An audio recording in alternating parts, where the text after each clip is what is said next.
Suicide Squad Kill the Justice League is going to be a game that comes out. I've been playing the game since I was 7 years old. All the Arkham games, Batman from Batman Arkham Asylum to City.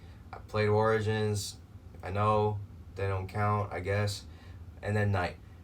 All great games. But I also felt satisfied with what they had already put out. So to hear that they were making a Suicide Squad game was like, whoa, like this is fucking crazy. Because now they're gonna push the Arkhamverse to its absolute limit.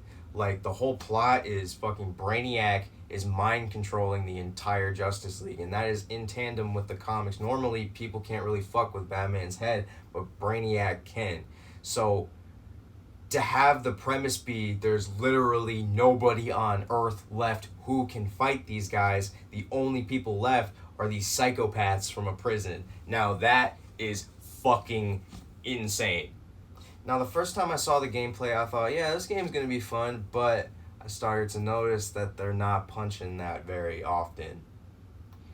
And I was like, okay, so they're gonna be focusing on the guns, but why are they shooting so much?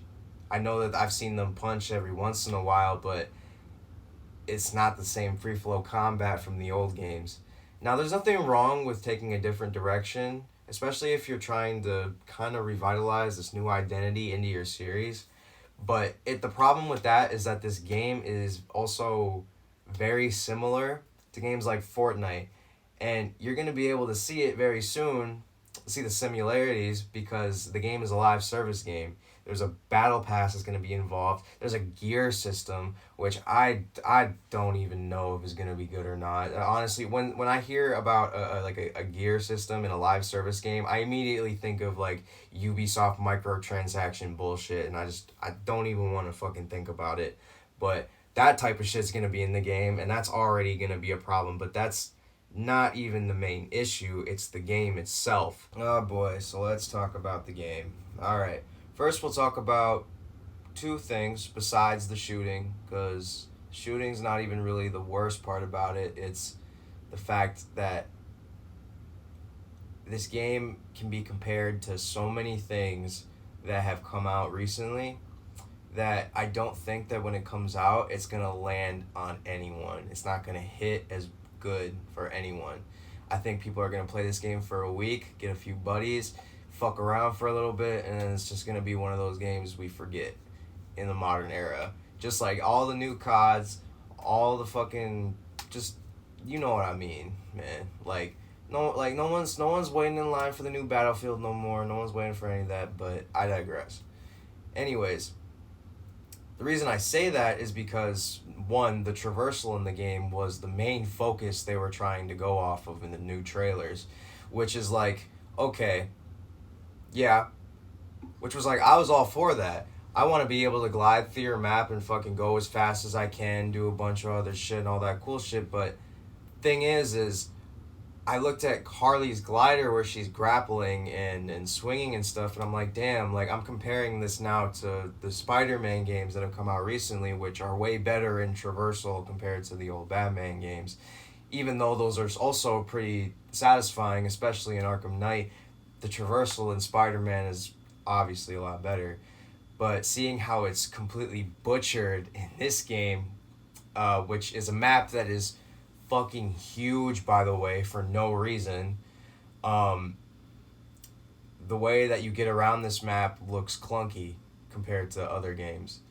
Now, the reason I'm bringing this up is because I don't think it's going to be as fun or satisfying, especially when I'm playing it and I've already experienced better. So that for that, the traversal's already, like, it's in the fucking bin, bro. We got a pin in it now, you know what I mean? So it's like, I'm not even excited for that either. Next thing is the graphics. Now, there's nothing wrong with compromising your graphics as long as the game is going to be fun.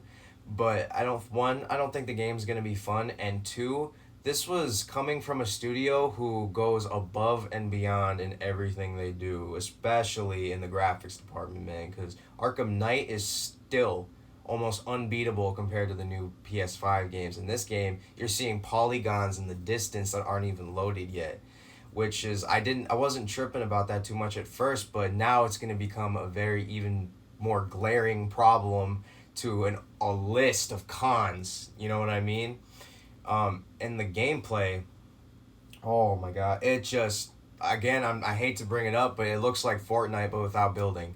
I haven't played the game yet, and I'm still going to buy it at some point, just so I can have a better, opinion towards it, because, I haven't even touched the game yet, but this is a terrible state that the game is in, and I don't like the fact that Rocksteady is basically just being like, oh yeah, like, we thought that, like, we can't wait for everyone to try this new game, and we can't wait for everyone to experience the story. Oh my god. That is probably the final nail in the coffin that came out from these leaks. Was the fucking story leaks. Now this is what I wanted to talk about since the beginning of this video. And we're going to get into it, because this is going to be really interesting. So in Arkham Knight, Batman is essentially dead. Not Bruce Wayne, but Batman is done. Like, it's over. Now, I was cool with that, because that gave out potential for a Batman Beyond game, which would have been a lot cooler, Rocksteady. I'm not giving you shit for it, because your Suicide Squad was also a cool idea, but the state that Batman is in the Suicide Squad game is damn near unlike anything we have ever seen in the series, which is kind of an insult a little bit, especially if you're trying to tie it to those games, because it's like, damn, did any of you motherfuckers actually play those games? Even if the plotline is on this new epic magnitude that the Arkhamverse has never reached before, it doesn't change the fact that we still have two titans right now that are playing with the ideology of an evil Superman. And I'm already tired of that. When I was reading Invincible, I was already tired of the idea of an evil Superman, because I've already seen it happen before in DC shit. And in fucking Injustice, it happened, and that was good. I liked that. That was my first introduction to that. But I'll always remember Injustice because of that. Like, and I'm sure in the comics they've done that shit too. So to have this new idea that's being oversaturated in the market with two titans right now, Omni-Man and Homelander, to have Superman come back as his normal self and being an evil guy, being brainwashed, I don't think that's going to hit well with people. Like, people aren't going to get excited about that shit.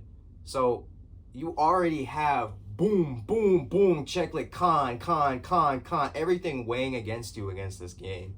So yeah, we'll see. Batman dies, which is fine, in my opinion. I always thought that this was where he was supposed to end up anyways, because everybody knows that in every Batman storyline, Batman cannot exist without Joker. Joker cannot exist without Batman. It's just, there's an imbalance when one is not there. And it really shifts that reality into something that's not right. Which is why I loved that series so much, because they took so many different turns, and it's just like, you're just sitting there like, wow, like, this story was just like beautifully crafted. So to see how Batman dies in the new game is just like, damn, son, that's fucked up.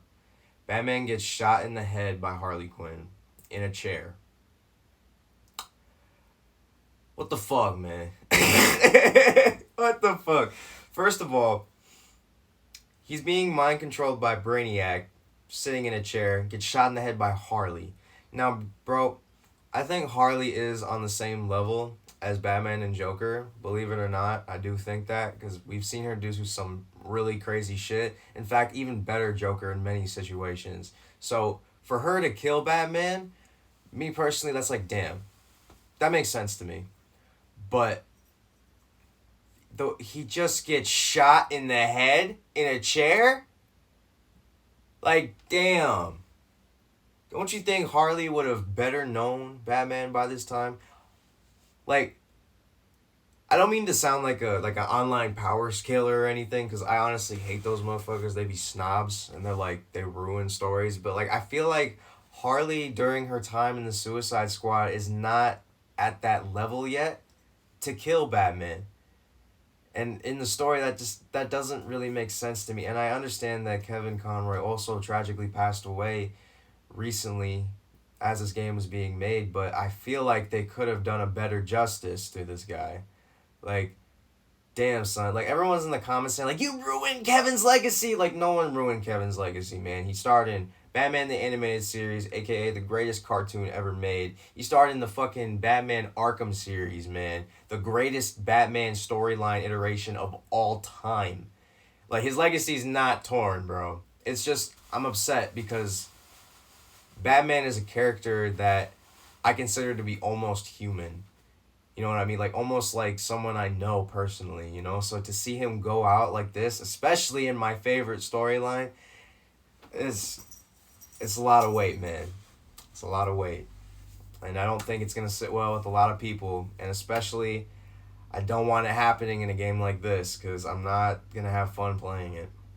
But anyways, guys, that's literally all I wanted to talk about. We're just going to have to wait and see until the game comes out. And that's... we'll just have to pray for the best. Hope you guys have a good New Year's. Make sure you don't fucking drive nowhere. Dumbass. Better get a Uber driver or call a DD. Have some fun. And then go back to work. And then we can, yeah. Thank you. Later.